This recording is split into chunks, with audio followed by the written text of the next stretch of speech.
Teachers are natural innovators, entertainers, and problem solvers. They dream of growing old into the profession, teaching their kids. But sometimes career goals shift or change, and that makes opportunities outside of the classroom seem intangible. Questioning, who am I if I'm not a teacher? I'm your host, Alexandra Simon. And I'm your co-host, JoDee Scissors.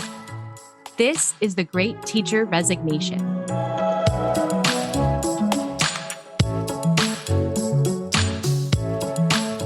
Today, our guest is Destiny Karash-Givens.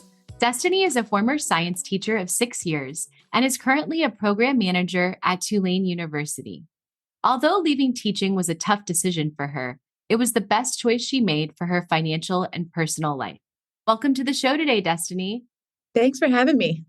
So, Destiny, when you connected with us, you shared that being Teacher of the Year was the worst thing to ever happen to you. And I have to say, I am so intrigued to hear your story. So take it away. Okay. I want to preface it by saying it was an honor to be Teacher of the Year because I had only been teaching. It was my third year that I got it. And I was only at that school for 2 years. And so when they came in my room with flowers, I was like, did my mom send these? Because she always gets a coupon. So she always sends flowers. So I was like, thanks, Mom. And then they were like, no, like you like won by a landslide. And I was like, holy cow, like what? And so it was really, really great. And I got told that in October of 2019. And then we had like the big ceremony in February of 2020 at the end of February. And I was feeling really sick during the ceremony and had like a fever and everything. And then COVID shut the world down 2 weeks later. So I was like, I definitely probably had COVID during that time. But I say that because there is a certain mindset that teachers already have. And then when given this type of award or then put on a pedestal, it only increases from there. So I felt that I had to do more all the time. And so with that year, we shut down, obviously. And I felt like it was my duty. Like I owed this as Teacher of the Year to like help everyone and do this and do that. And what I was doing was essentially extending myself more than I could because I had my plate and then I had other plates around me that were just overflowing. And I was just realizing that this is the absolute worst thing that could have happened to me because I am a person when given a title, I take it and I run with it and I take it very seriously. And I loved everyone that I worked with and they knew they could come to me. And I feel like during that time, they're like, Destiny knows this, Destiny knows this, Destiny knows this, Destiny will help us with this. And I always did. And it was really hard for me to like set that boundary. And I was like listening to one of y'all's episodes about like quiet quitting. I was like, I should have quiet quit then. But it was the absolute worst thing that I feel like happened to me because I took that pedestal and like put myself up on that pedestal and did not step off of it until I realized the toll that it had actually taken on me was not a positive one at all. Like the positive title came with a negative lifestyle and work style and everything else. What I think is important about your story is you won Teacher of the Year during year 3, right? And that's very early on in a teacher's career. And I think something they don't teach new teachers is how to set boundaries. And I feel the same connection because in year 3 of me teaching, I won Teacher of the Year at my school. And I don't think I was a unicorn. Like I wasn't the best reading teacher. I wasn't the best math teacher, but I had my hands in everything. If there was something happening, they were like, JoDee will do it. JoDee will do it. And I did it. And I learned over time, staying late until 9 p.m. where building services is escorting me out for safety, like making sure I get to my car safely and doing everything I could after school. I realized it wasn't sustainable. And that even though like I had this little bit of status, I felt like I had to keep up with, I realized actually it's not healthy and I shouldn't keep doing that. Yep. It was like the later that you stayed, the more work you did, the better you were, the more recognition that you'd get. I remember texting my friends being like, I'm the last one in the parking lot today and like thinking that was cool. And now I'm like, I want to be like the first one to leave the parking lot and be able to do that and feel okay with it. Yeah, I think that that's really one of the problems with new educators is that they're told, to do all of these extra things. Like I remember the first school that I taught at, and actually every subsequent school, I was always like the new person. So, okay, you have to at least coach at least one sport, have a club after school, like all these extra things that you were just expected to do. Some of them came with a stipend, but some of them didn't. And that's on top of all of the other things that you're doing. And when you're a public school teacher, like you have so many students, you're grading so many papers. So I think just from the get-go, there's a lot of these unrealistic expectations for like a healthy work-life balance. And then that's all you know. Like you think that's just what teaching is, and you keep going. And then it sounds like, winning these accolades really pushed you to like feel that pressure even more, perhaps in your case. And it's hard. It's funny that you say that, because when you're like applying for schools or like applying for the jobs, like you do all your questions and whatnot. And then there's a whole page dedicated to what else are you willing to do for free on your own time. That's like 2-3 hours after school. And like, it has a little red asterisk on it saying, please select one. Like you don't have the option to not pick one. And I think that's also like where it starts, because when you're learning about being a teacher in school, or like if you're doing a certification program, they teach you so much, but like it's all about like pedagogy and how to like psychologically act with children and like kind of being that person. But it's like you're being that person for others. It's never a moment of being that person for yourself, which I think needs to change somewhere in that process. And you approach the profession in that scope. Like you're like, I want to be the best at this. I want to keep getting better at this. And you're not really reflecting on your health or your well-being, or if you should really take the day off because you have a fever. You're thinking about student impact, really. Like that's your number one focus, but how to gain the balance of achieving both that and having a healthy teacher at school every day. Yes. And I bet y'all have felt the same way, but like taking off a day of work is more work than not going to work. That is the catch-22 right there, because you can't just not go to work when you're a teacher. You can't just call out sick completely. You have to have some sort of a plan in place. And actually, special shout out to my former department chair, Donna, because she taught me something at my second school that I taught at, which was always have emergency sub lesson plans for at least 2 days ready to go in your desk.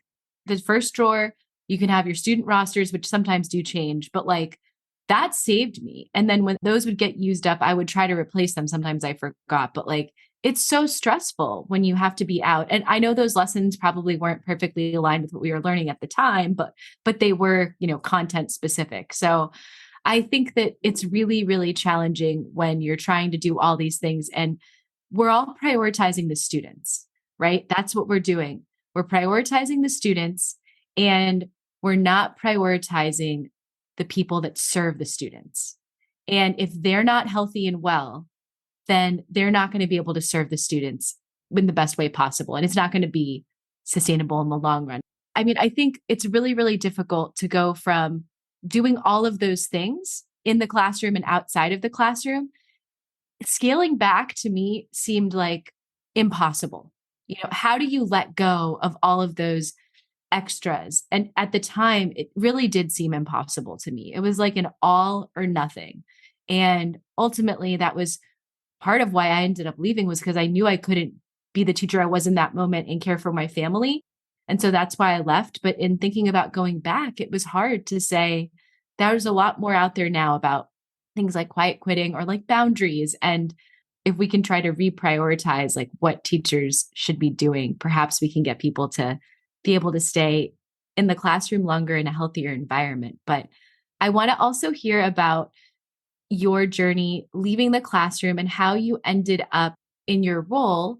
So can you tell us a little bit more about what ultimately led you to make the decision to leave the classroom, even with having a great boss like you shared with us?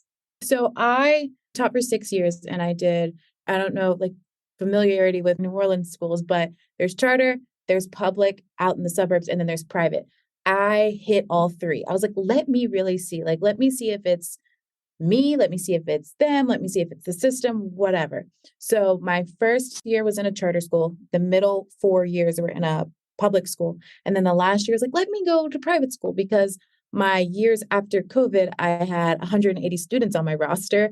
And then when I went to the private school, I had 30 students in the entire fourth grade, and I had half of them. So it was like, this could be a life changer. And it totally, totally was. Like, I truly love teaching. And I think it is, I can't put it to words because I saw my mom do it and she still does it and she loves it. And once you have those awesome teacher skills, they never go away. But when I went to the private school from the public school, my boss was still amazing. My co-teacher was still amazing, but I was still driving to work, sitting in my car for 10 minutes, debating, do I want to go in? Having those tears, calling my mom and saying, I don't know what it is. I just like cannot do it. But I realized it was preventing me from doing all the things that I wanted to do. And I couldn't go hang out with my friends because I had all these papers to grade, or I couldn't go do this because I was at school till 7 o'clock doing parent teacher meetings or doing this and doing that. And it really, really, really took a toll on me. And in my family, birthdays are a big, big deal. And I hadn't been to like my mom's birthday in years. Like, I hadn't seen her on her birthday in years. And I was like, I love this job, but I hate who I've become because of it and the lack of boundaries that I have. And so I like had a really like big sit down with my boss at my last school. And I was like sobbing in her face in my classroom. I was like, I'm leaving mid-year. I can't do this anymore. And I remember her just like putting her hand on my shoulder and being like, okay, give me time to find your replacement, but do what you need to do. And I was like, I came back. This was before winter break. And I came back, I was like, I can't do that to the children. I can't do that to you. Like, all of you are way too good to me. I'm going to stay until May, but I'm not, I can't do it. She goes, are you sure? Are you sure you're just not happy because you just had 2 weeks off and you're coming back fresh? And I was like, I'll check in with you again after Mardi Gras. I was like, I want to stay. Like, I just can't do it again next year. And she was like, okay, like, we are so happy you're staying. The kids are going to be so happy. The parents are going to be so happy. But when May came, I was like, I did not resign my contract. I did not have a plan. I did not have anything. And so I just sat all summer and I applied. I took a break when it was getting to be too much. And I really just leaned in on the skills that I have and really focused on that, because teaching gives you so many skills and it really makes you put others first, to where you're putting your resume out there and you're like, I don't know how to talk good about myself because I'm supposed to be so like poised and humble. But I really focused on doing that and applied to the position that I'm in now. And I'm so grateful that they were like, we totally see the alignment between you being a teacher and running programs and managing programs. And I went in for the interview, and like 4 weeks later, 3 weeks later, I was like, they're not going to call me. They're not going to call me. And then they called me and I was like, see what happens when you just lean on faith. Yes, that's something to share with people. My husband worked at a university for a really long time, and the application process and the interview process, it takes a long time. So as teachers, like, principals call you and are like, we want you, because they don't want anybody else to take you. And even though HR has not submitted and done any of their part, a principal will secure your position for you. Whereas at a university, you do have a lot of that wait time. And that's something that is very unfamiliar, I think. Yes. And there's a lot of hoops and whatnot to go through. Whereas like in schools, you're like, oh, we see this and you do this. We're going to snatch you up now and then go through the process. Whereas like it's a whole new world outside of education for hiring and getting an interview in the application process. Yeah, absolutely. I mean, I think hearing you share that whole story about how you approached leaving and you were honest with your school, they were very understanding, and it did take time for you to find a new job. But having that summer probably helped. I think also realizing that you had all these teacher brain skills that you could leverage. It sounds like in your resume, maybe in a cover letter, in your interview. It's so key. And I think institutions, academic institutions for sure can recognize the traits and the teacher brain skills that educators bring, because they have a lot of those on their campus. So I think that's a really welcoming place for former teachers. That was actually one of the areas I thought I might want to go into myself when I was thinking about leaving teaching. But I did want to circle back to, how you talked a little bit about going from the public school where you had, about 180 students, which is actually what I had many years. And then going down to having, The whole fourth grade class was 30. And I think for teachers who are listening who kind of feel overwhelmed, when I switched from public to private, it did help me a lot. Like it took down my stress, the number of papers that I had to grade, because I went from having 180 to about 70 students total. I taught high school Spanish. It didn't take away everything though. I still had the pressure to do the extracurriculars and to show up to different things. A lot of it was because I wanted to, I loved the culture of my school. But I do think that for teachers who are considering reprioritizing or looking for another way to stay in education, that making a change like that, I heard it a little bit in your story, can be helpful or can be a good step to take to really see, okay, maybe it's my environment. Maybe if I am in a situation where I can have a smaller, teacher to student ratio, then that will benefit me. So I did hear that in your journey. But ultimately, I also saw a lot of connections between you and JoDee, because JoDee, you loved your students, you loved teaching, and it wasn't working for you. It's the students, it's the toughest part. Like you feel so connected to them. It really broke my heart big time. But I was glad to hear that you said that your principal, when you were breaking down, just like touched your back and was like empathetic about the situation. I always had really great administrators, and it wasn't because they pushed me professionally. It was because they cared about me. And I think that is a struggle that some teachers are having right now based on the messages that we get, is having a not so great administrator. And that doesn't really help, wanting to stay in the profession. And so I'm really glad that you experienced that and that you know that it's out there and that there are leaders who care about teachers as a person. And that's really essential right now to, I believe, teacher retention, just making sure our teachers are okay. And a lot of them are okay. They just need someone to check on them and say, I am here for you. I know this is a professional environment, but I'm still here for you as a human being. And I am so grateful that every space that I entered during my time in a classroom was very much so validated. I felt very comfortable going to every boss I've ever had. Even my one now is amazing. So it's just really, I think a lot of administrators that aren't so great to their people forget that they were once teachers and forget the process of what it's like to be a teacher, and especially how it's just getting harder and harder and harder. So empathy goes a really, really long way. So you did talk a little bit about the skills that were transferable from your education career. And I'm wondering, which teacher brain skills do you use in your new job? I was a science teacher, but always loved numbers and math. I do a lot of data right now and tracking data with students and seeing because we're at a university, so looking at retention and things like that. But also I use a lot of my organizational and planning and programming skills. So when I was in middle school doing my middle school stint, I was over student council. I was over student council and I was over science fair. So a lot of those organizational skills, putting things together, sending out emails, your administrative sit at a desk and type tasks. A lot of people hate those. I love those. Give me an Excel sheet, give me an email. It's my jam. It's so fun. And organizing and planning and putting things out there and talking to people. That's really my new position. I would say a lot of data, a lot of numbers, and a lot of administrative things that we do on a day-to-day basis in a classroom. So one of the things I think that teachers struggle with is that they have those skills, right? They know how to do all those things because maybe they're in a planned learning community and they analyze data across, the grade that they're in. They struggle with communicating that, putting that in their resume, making sure that's highlighted in their LinkedIn profile, putting it in a cover letter. So I'm wondering, you obviously secured a job, but do you have any suggestions on how a teacher might be able to leverage those skills that they do have in a resume on LinkedIn or maybe in an interview, something that helped you? First thing I did was looking outside in, and I was like, what job do you want? And put yourself in the boss's shoes, and how would you tailor a resume to go that way?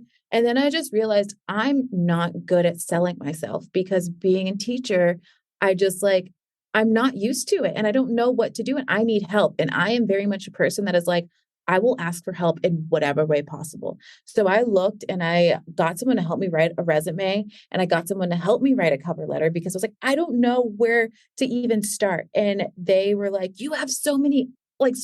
And I was like, no, I don't, like, not me. And they were very, very helpful in bringing those things to life and really capitalizing in on the data, because we would track data from benchmark tests. We would track data from like the tests that the students would take and over a semester, see how their grade increased or see how it decreased and why. And like, those are really big skills that are needed in certain jobs. And so I had someone sit down with me and write it out and then help me write a cover letter. So like I would write a cover letter and they'd go back in and say, you sound a little unsure about this in this sentence right here, make it confident. And so that was really, really helpful to me because I, like I said, did not know how to market myself. And I feel like having someone else, like doing a mock interview or just reaching out to people and saying, hey, can I talk to you about this position? Like, I don't want to interview with you and I may not necessarily be interested in your company, but can I learn more about what you do so I can see if it aligns with what I want to do in the future? It was a lot of me just like taking risks and being 100% okay with hearing the word no, because behind the yes that I got for this position, I swear were like 75 to 100 no's within that span of a summer. Really great advice to seek help from your network and even maybe outside of your network. I think that's key.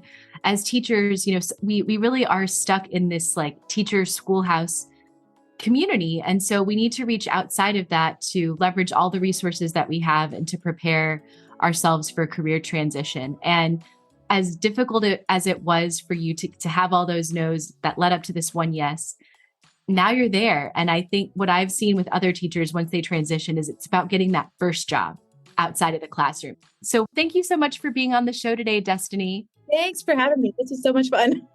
If you'd like to connect with Destiny, you can find her at Diffy_events. That's DIFY_events.